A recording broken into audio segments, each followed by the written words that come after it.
What's up, anime fans? Today we're diving into ReZero, or as I like to call it, the isekai that made everyone cry and then argue about best girl for 7 years straight.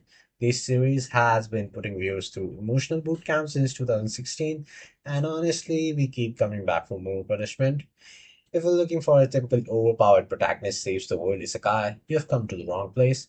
ReZero is more like an anxious teenager who dies repeatedly while trying to figure out how not to be the worst person in the room, and somehow exactly that's it is what makes it brilliant. So here's the premise. Subaru gets transported to a fantasy world, meets a beautiful half-elf, and immediately decides she's his main character, love interest. Standard isekai stuff, right? Well, wrong. This is where ReZero looks at every other isekai anime and says, "Hold my beer." Instead of getting cheat abilities or a magic sword, Subaru gets returned by death, which is basically the world's most traumatic save file system.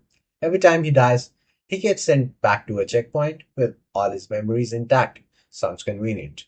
But it's not. It's psychological torture disguised as gameplay mechanic. The genius of this premise is that it takes what if I got a second chance fantasy and turns it into nightmare. Most people see a second chance as a hope, but this series turns it into a nightmare. Let's talk about Subaru because he's probably the most divisive isekai protagonist ever created. He's not your typical generic nice guy hero. He's awkward, makes terrible decisions, says the wrong things at the worst possible times, and has a tendency to assume he's the main character of everyone else's story. Thing is, he's written that way on purpose. Subaru is what happens when you take a real teenager with real insecurities and drop them into a fantasy world. He doesn't immediately become mature and wise. He makes mistakes, he's selfish, he's cringy, and sometimes you want to reach through the skin and shake him. But here's where ReZero gets you. Just when you're ready to write him off as an annoying character, he does something that reminds you that he's just a scared kid trying his best in an impossible situation. The character development in this series is slow, painful, and incredibly realistic. Now let's talk about the real stars of the show, the supporting characters who somehow put up with Subaru's nonsense, starting with Amelia, who's basically been carrying the patience of a saint while dealing with Subaru's everything. Then we have Rem and Ram, the twin mates who became the face of the series. The internet has spent years creating memes about Rem being rejected by Subaru in favor of Emilia, and honestly, the dedication to this is ongoing tragedy is impressive. The Rem versus Emilia debates have probably caused more heated arguments than actual political decisions. Ram deserves special attention for being the queen of a deadpan snark. Her flying through the air after Subaru holds her at Rem quickly became a meme, but she's also the voice of the reason who's not afraid to call Subaru out on his bullshit. And can we talk about Roswell? This man is suspicious from episode 1, and yet somehow he's also hilarious. The way he speaks with that exaggerated accent while clearly plotting something is peak anime villain energy. ReZero has a lot of emotional and thought provoking moments, which can even change the way you look at life itself. This isn't an exaggeration. The series has a way of hitting you with moments that stick with you long after you've finished watching. The show excels at building up hope and then completely destroying it. Just when you think Subaru has figured something out, the universe decides to remind him and you that nothing is ever that simple.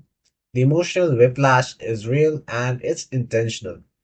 What makes it even worse is that Subaru remembers everything. Every failure, every death, every pain, every time he watched someone he cared about get hurt or get slashed. The psychological weight of that is staggering and the series doesn't shy away from showing how it affects him. Studio White Fox has been handling this series since day one and they understand the assignment. The animation quality is consistently solid, but what really stands out is how they handle the emotional moments. The facial expressions, the body language, the way they frame scenes, it all contributes to the psychological impact. The fight scenes are well choreographed, but the real standout moments are the quiet character interactions. When Subaru is having a breakdown, you feel it. When someone is trying to comfort him, you feel that too. The animation serves the story, not the other way around. The music deserves special mention too. The soundtrack knows exactly when to be subtle, and when to go full emotional manipulation mode, and it works every single time. Here's where opinions get divided. Some viewers find the pacing, especially in season 2, be unbearably slow, and I get it. ReZero is not a fast paced action series, it's a character story disguised as a fantasy adventure. The series takes its time developing relationships and emotional beats. Some episodes are basically extended therapy sessions with fantasy window dressing. If you're here for non-stop action, you might get impatient. But if you're here for the character development and emotional payoff, the slow pacing works in the series' favor. The loop themselves create a unique rhythm. You'll watch the same events play out multiple times, but each iteration reveals new information or shows different character perspectives. It's like watching a mystery where the detective keeps dying before they can solve it. Despite all the psychological trauma, ReZero is genuinely funny, like Rem getting pissed at the white whale for smelling Subaru and declaring, the only one who can sniff Subaru gun is me. There's a kind of absurd humor that makes you laugh even in the middle of intense scenes. Then the comedy scenes from character interaction and situational humor rather than cheap gags. Subaru's modern day references that nobody understands. Ram's savage one-liners and the genuine absurdity of some situations provide much needed levity. The humor never undercuts the serious moments. Though when it's time to be serious, the series commits fully. But those lighter moments make the characters feel more human and gives the viewers a chance to breathe. The world is wonderfully crafted with extensive lore and history. It's full of mystery which makes you speculate and theorize about the world and lore. ReZero's fantasy world feels like lived in and authentic, with its own politics, history, and social structures. The series doesn't just info dump everything at once. Instead, it reveals world building details organically through character interactions and story progression. The magic system, different races, the political tensions, everything feels interconnected and meaningful. What's particularly impressive is how the world responds to Subaru's actions. His choices have consequences that ripple through the entire setting. Nothing happens in a vacuum, and the butterfly effect is a constant factor. Here's the thing about Resume. It should work as well as it does. The protagonist is often unlikable, the pacing is slow, and puts the viewers through emotional torture on a regular basis, but somehow it all comes together to create something special. Watching Subaru and his friends make the best of their messed up world is described as the best experience some viewers have had with an isekai. The series earns its emotional points through genuine character development and meaningful relationships. It's not afraid to show that growth is messy, painful, and non-linear. Sometimes people take steps backward before they can move forward.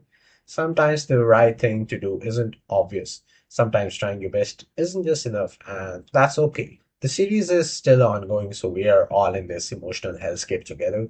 And honestly, I wouldn't have it any other way. What's your take on ReZero? Are you Team Rem, Team Amelia, or Team Subaru needs therapy? Drop your thoughts in the comments, and let's continue the beautiful disaster of a discussion.